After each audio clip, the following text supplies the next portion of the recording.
이재명 대통령이 취임하자마자 국가적 과제로 내세운 게 바로 산업재해 문제죠. 이것과 관련해서 의미 있는 판결이 나왔기 때문에 소개해드리겠습니다. 지난해 6월이었습니다. 경기도 화성시에 있는 배터리 업체 아리셀 공장에서 30여 명의 사상자를 낸 대규모 화재 사고, 시청자분들도 기억을 하실 겁니다. 어제 사고의 1심 판결이 나왔는데요. 중대재해처벌법 위반 이 법이 제정된 이후에 최고형이 나왔고요. 특히 이제 형량 감경의 이유로 그동안 법원이 관행적으로 인정해왔던 회사와 피해자들의 금전적 합의, 피해 보상, 이거 이제는 선처의 사유로 사용하지 않겠다, 인정하지 않겠다, 이런 판결이 나와서 지금 노동계와 법조계 모두로부터 산업 재개를 줄이기 위해서 상당히 의미 있는 판결이 나왔다, 이런 평가가 나오고 있습니다. 그 판결 내용 소개해 주시죠. 그렇습니다. 이 아리셀 화재 사고는요, 작년 6월 경기 화성의 그 배터리 업체 아리셀에서 화재가 나면서 23명의 사망자가 나온 대형 사건입니다. 이로 인해 업체 대표 등이 중대재해처벌법 위반 혐의로 기소돼 지난 1년 동안 1심이 이루어졌는데 드디어 어제 판결이 나왔습니다.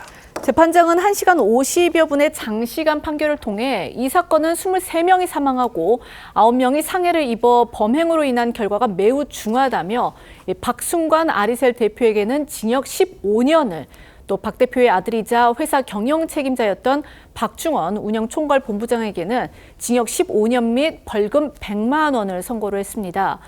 피고인석에 서서 선고를 듣고 있던 박 대표, 중형을 예상하지 못했던 듯 15년형이 발표가 되자 놀란 듯 순간 휘청이기도 했다고 합니다. 재판 도중 보석 석방됐던 박 대표를 포함해 아리셀 임직원 5명은요, 선고 직후 모두 법정 구속됐습니다. 앞서 이 앵커 언급하신 대로 박 대표 부자에게 선고된 징역 15년형이라는 거, 2022년 중대재해처벌법 시행 이후 나온 최고 형량입니다. 네, 국회 입법조사처에 따르면요, 이 중대재해처벌법이 시행된 이후 법원 판결이 나온 중대재해 사건 53건 중 징역형이 선고된 건 5건이었고요. 형량은 징역 1년에서 3년이었습니다. 지난해 사고 발생 이후에 안전관리 부실 등 각종 의혹이 불거지자 박순관 대표와 아들 박중원 본부장은요, 직접 해명에 나섰었는데요. 영상 보고 오시겠습니다. 리튬 전지의 위험성을 저희가 알고 있기 때문에 최대한 근접한 소화기를 저희가 비치를 하고 있었습니다. 실형직 노동자가 많았다고 하는데 불법 파견이나 이런 부분 없었는지? 그런 건 없었습니다. 출구에 대한 부분 말씀을 드리면 저희가 상시적으로 지속적으로 교육을 하고 있고요. 재판장은 이번 사고는 예측 불가한 불운한 사고가 아니라 언제 터져도 전혀 이상하지 않은 예고된 일이었다며, 이면에는 기업의 이윤 극대화를 앞세워 노동자의 안전은 전혀 안중에도 없이 방치되고 있는 우리 산업 구조의 현실과, 그리고 일용직, 파견직 등 불안정 노동자들의 노동 현장 실태가 어둡게 드리워져 있다고 개탄했습니다. 법 시행 이후에 최고 형량이 선고된 것과 함께 이번 재판부 판결에서 주목할 만한 내용, 바로 유족과의 합의가 있을 경우에 선처를 받는 경향을 이제는 끊어내야 한다, 이렇게 선언한 겁니다. 그렇습니다. 이 사고 이후 박 대표는 자신의 사비로 합의금을 마련해서 이 피해자 유족들과 대부분 합의한 것으로 전해집니다.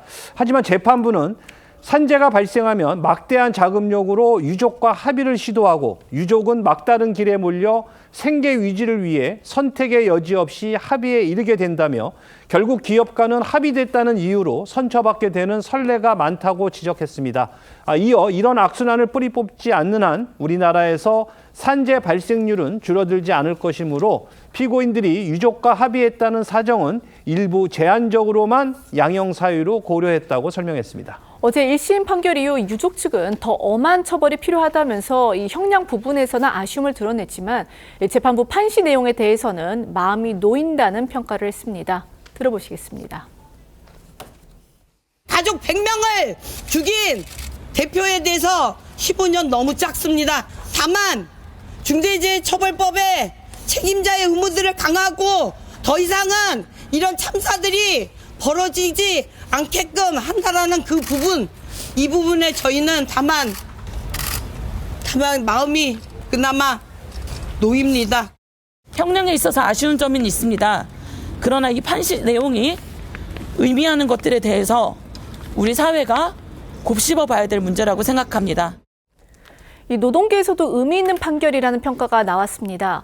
한국노총은 이 기업의 이윤보다 노동자의 생명이 우선한다는 점을 천명한 판결이라면서 이 안전관리를 소홀히 하는 사업주들에게 강력한 경종을 울리는 계기가 될 것이라고 밝혔습니다. 이재명 대통령이 취임 이후에 가혹하다 싶을 정도로 이 산업재해와의 전쟁 강하게 처벌해야 한다. 일종의 산재와의 전쟁을 선포한 상황입니다. 그런 상황에서 어제 정말 눈길을 끄는 또 사법적으로나 또 사회적으로도 굉장히 의미가 있는 판결이 나왔습니다.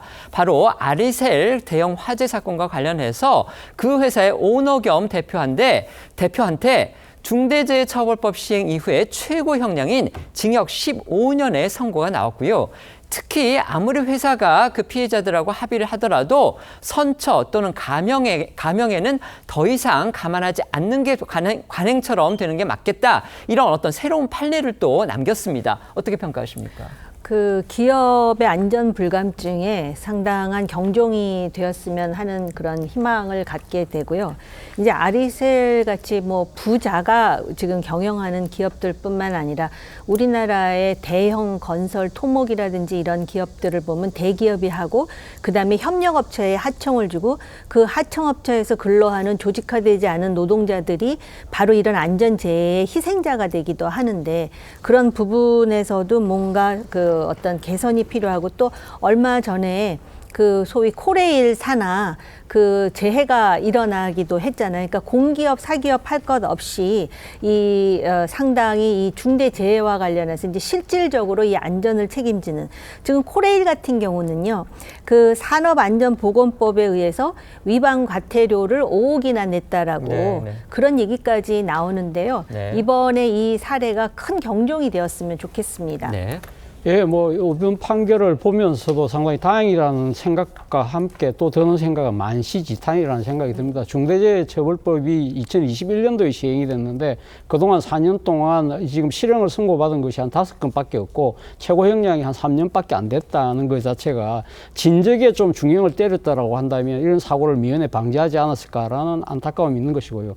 그래도 이번 판결에도 불구하고 여전히 아쉽다는 생각을 지울 수 없습니다. 유족들 같은 경우는 형량에 대한 불만을 털어놓고 있습니다만 그것보다는 아직까지 산업 현장에서의 일종의 돈보다 사람이라는 인식이 아직까지 널리 펴지지 않고 여기에 대한 또 실질적인 대책과 여러 가지 준비가 미흡하기 때문에 그렇습니다. 네, 항상 이제 양날의 검처럼 이제 근로자의 권익 보호라는 거는 결국은 이제 또 상대적으로는 기업 경영의 어떤 위축을 불러올 수 있다 이런 또 지적을 이제 업계에서는 그러니까 산업계에서 재계에서는 내놓았는데요. 이번 판결이 또 앞으로 이제 2심, 3심으로 갈 텐데 어떤 또 절충점과 조화점을 찾아낼지 이 부분은 또 숙제가 아닌가 싶습니다.